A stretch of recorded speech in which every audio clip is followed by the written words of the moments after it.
The area of present-day Turkey was already inhabited in the Paleolithic period. Around 10,000 years before Christ, the first Neolithic settlements emerged in Anatolia, such as Çatalhöyük, considered one of the oldest urban cultures in the world. In the third millennium before Christ, complex societies developed and early city-states arose. Around 2,000 years before Christ, the Hittite culture expanded, establishing a powerful empire in central Anatolia during the second millennium before Christ.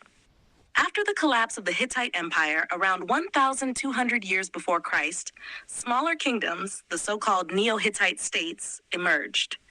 From the 8th century before Christ, Greek colonies settled along the western coast of Anatolia, while Phrygian and Lydian kingdoms ruled in the east. In the 6th century before Christ, Anatolia became part of the Persian Achaemenid Empire. In the 4th century before Christ, Alexander the Great conquered the region, which after his death, in the year 333 before Christ, was divided among his successors, the Diadochi. From the 2nd century before Christ, Asia Minor came under Roman rule and eventually became a central part of the Roman Empire, which in the year 340 after Christ was divided into the Western Roman Empire and the Eastern Roman Empire. Anatolia thus belonged to the Eastern Roman Empire, also called the Byzantine Empire, with Constantinople, present-day Istanbul, as its capital. From the 7th century after Christ, Arab conquests began, although they only affected parts of the southern coastal regions. In the 11th century after Christ, Turkic-speaking groups, especially the Seljuks, entered Anatolia. After the Battle of Manzikert in the year 1076 after Christ, the Seljuks established the Sultanate of Rum. In the 13th and 14th centuries, numerous Turkish beyliks, local principalities, emerged in the shadow of the weakened Byzantine Empire.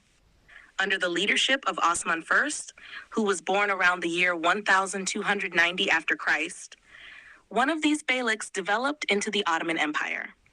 This empire expanded continuously during the 14th and 15th centuries, conquered Constantinople in the year 1453 after Christ under Sultan Mehmed II, and made the city its new capital. In the 16th and 17th centuries, the Ottoman Empire reached its greatest extent and influence in Europe, Asia, and Africa, under rulers such as Suleiman the Magnificent. However, during the 18th and 19th centuries, the empire increasingly faced internal problems and European expansion.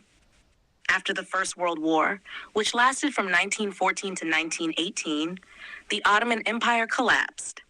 Under the leadership of Mustafa Kemal Ataturk, the Turkish War of Independence took place from 1919 to 1920, leading to the founding of the modern Republic of Turkey in 1923. Ataturk became the first president of the new republic, which was built on principles of secularization, modernization, and nationhood. After the proclamation of the Republic of Turkey in the year 1923, Ataturk began a far-reaching program of reforms that reshaped the political, social, and cultural life of the nation. The Sultanate had already been abolished in the year 1922, and the Caliphate followed in the year 1924. These steps marked the final end of the Ottoman order and the establishment of a secular, modern nation-state.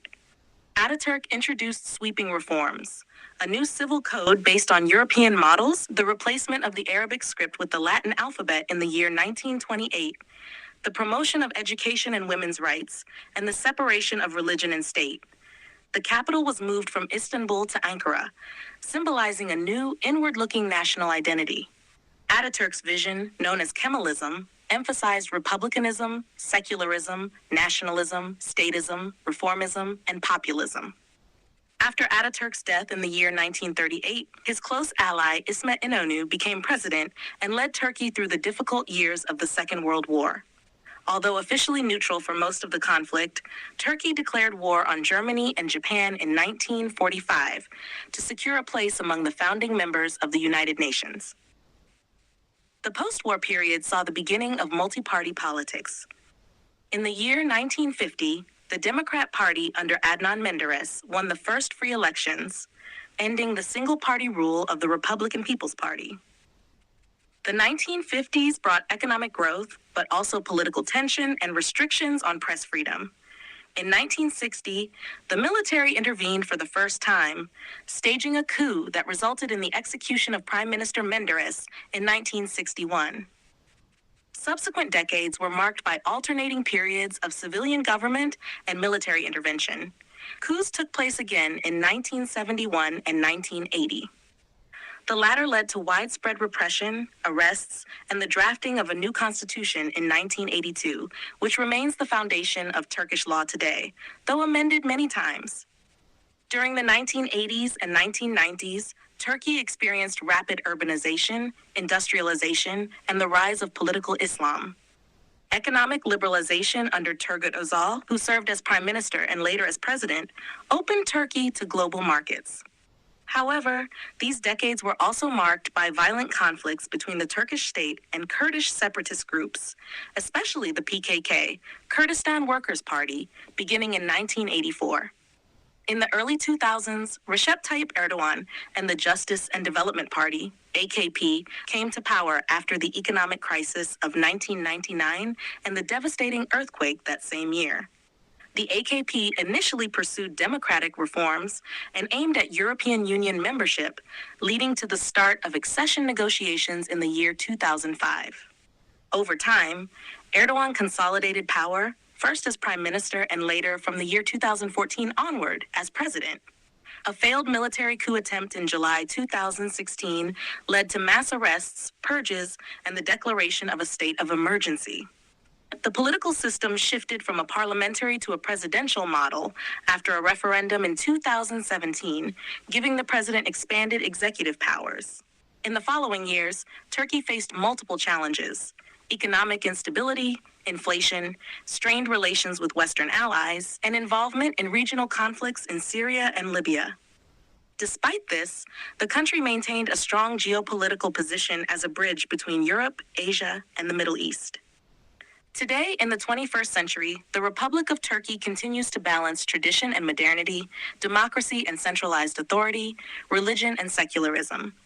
It stands as a nation deeply shaped by its long and layered history, from the ancient civilizations of Anatolia to the vision of Ataturk and the complexities of the modern era.